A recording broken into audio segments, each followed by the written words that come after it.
सभी प्रभु प्रेमियों को प्यार भरा राधे राधे, प्यार भरा जय श्री कृष्ण, जय श्री राधे।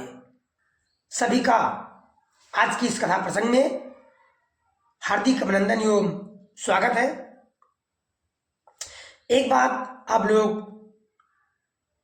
जानते ही हैं कि प्रभु चरित्र सुनबे को रसिया, राम कथा सुनबे को रसिया, राम लखन सीता मन बसिया।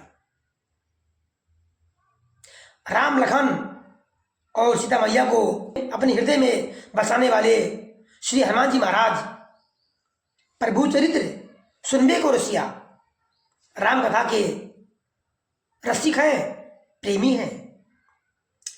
कुछ भी ना मिले, भोजन ना मिले, चाहे कुछ भी ना मिले, लेकिन प्रभु का कथा श्री हनुमान जी महाराज को बहुत ही प्रिय है। अब बात सोचने की ये है, ध्यान देने की बात ये है कि जो भी भक्त सेवक हनुमान जी के प्रेम भक्त हैं, सेवक हैं, अगर उनको ये बात नहीं पता है कि जिसके हम सेवक हैं, भक्त हैं, प्रेमी हैं, अर्थात हनुमान जी महाराज के जो भक्त हैं, उनको ये बात नहीं पता है कि हमारे प्रभु जी, हमारे श्री हनुमान जी महाराज प्रभु राम की कथा के रसिक हैं, प्रेमी हैं, तो ये बड़ी दुख की बात है, चिंता का विषय है। यानी जितने भी हनुमान के भक्त हैं, श्री हनुमान जी महाराज के सेवक हैं, भक्त हैं, प्रेमी हैं, दास हैं, उनको इस बात को जानना बहुत जरूरी है कि हनुमान जी हमारे प्रभु राम कथा के, प्रभु राम की कथा के, यानी राम कथा के बहुत रसिक हैं। तो भाई, जब हमारे स्वामी इतने कथा के रसिक हैं, इतने प्रेमी हैं कि भोजन ना मिले चल जाएगा, कुछ भी ना मिले चल जाएगा, लेकिन राम कथा सुनने को अवश्य मिलना चाहिए। तो फिर हम लोगों को, आप सभी को ये संदेश मिलता है, ध्यान देने योग्य बात है कि हम भी प्रभु कथा के रसिक बने, राम कथा के, कृष्ण कथा के प्रेमी बने, रसिक बने, अर्थात ध्यान से, तन्मयता से, पूरा मन लगा करके कहीं भी कथा हो, राम की कथा हो, सत्संग हो, कृष्ण की कथा हो, अवश्य ध्यान दे करके सुनना चाहिए। तभी हमारे प्रभु हनुमान जी महाराज हमसे, आप सभी से खुश रहेंगे, प्रसन्नचित्त रहेंगे।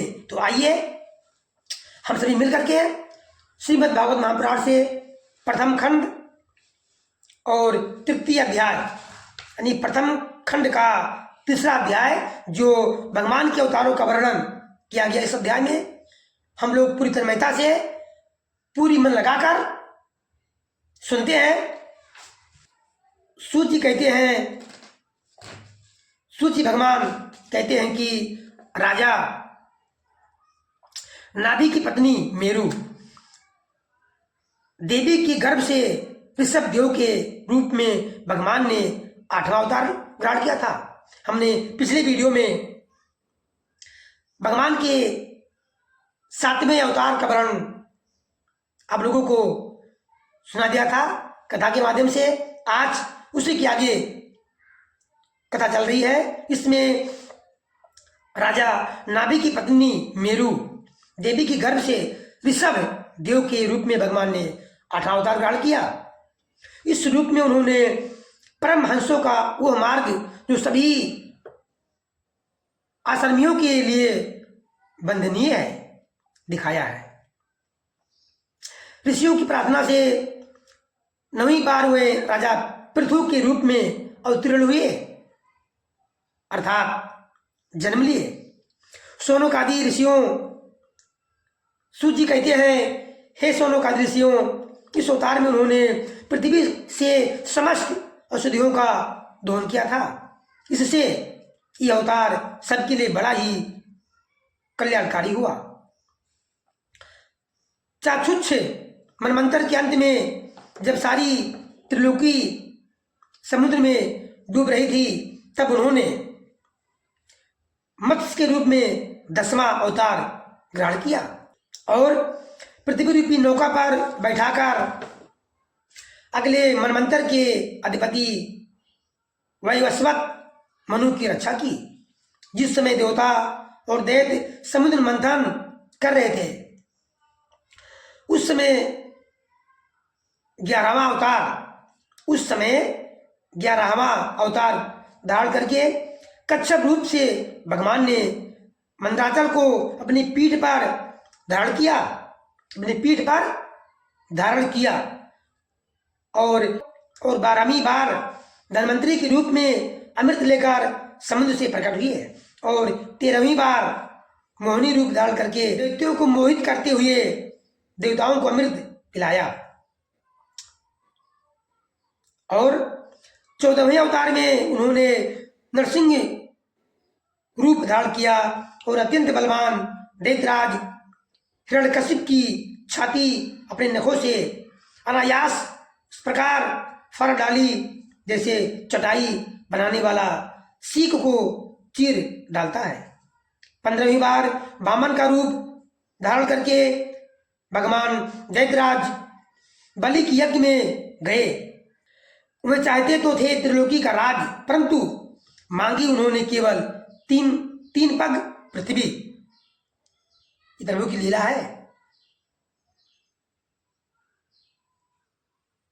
इस लीला में, प्रभु की लीला में जिनका मन लग जाता है, अर्थात कथा में मन लग जाता है, उसकी हर समय प्रभु रक्षा करते रहते हैं। 16वें परशुराम अवतार में जब उन्होंने देखा कि राजा लोग ब्राह्मणों के द्रोही हो गए हैं, तब क्रोधित होकर के उन्होंने पृथ्वी को 21 बार क्षत्रियों से शून्य कर दिया, अर्थात 21 बार पृथ्वी को क्षत्रियों से विहीन कर दिया। इसके बाद 17वें अवतार में सत्यवती के गर्भ से पाराशर जी के द्वारा वे व्यास के रूप में अवतीर्ण हुए। ये भगवान का 17वां अवतार है कि सत्यवती के गर्भ से पाराशर जी के द्वारा वे व्यास के रूप में अवतीर्ण हुए। उस समय लोगों की समझ और धारणा शक्ति कम देखकर आपने वेद रूप वृक्ष की कई शाखाएं बना दी। 18वीं बार देवताओं का कार्य संपन्न करने की इच्छा से उन्होंने राजा के रूप में राम अवतार ग्रहण किया, अर्थात जो प्रभु राम का अवतार है वो भगवान का 18वां अवतार है। और सेतु बंधन, रावण वध आदि वीरतापूर्ण बहुत सी लीलाएं की। प्रभु राम के 18वें अवतार को हम सब कोटि कोटि नमन करते हैं, प्रणाम करते हैं और प्रभु से निवेदन करते हैं, प्रार्थना करते हैं कि हम सभी भक्तों का कल्याण करें, रक्षा करें और अपनी भक्ति, अपनी सुलभ भक्ति हम सबको, आप सभी को अवश्य प्रदान करें। आज की कथा बस प्यारे भक्तों यहीं तक। जरा सा भी आपके मन में यह आ गई कि प्रभु की कथा अच्छा लगने लगी तो समझना चाहिए कि प्रभु की कृपा आप सब पर, हम सभी पर है। मूल जड़ यही है, प्रभु के समीप पहुंचना। वो जड़ क्या है, साधन क्या है? कथा के माध्यम से।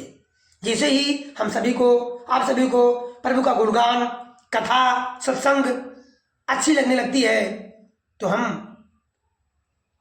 प्रभु के भक्त बन जाते हैं और प्रभु अपना भक्त हम सबको बना लेते हैं। प्रेम से बोलिए वृंदावन बिहारी लाल की जय। सभी का दिन शुभ हो। प्यार से बोलिए राधे राधे।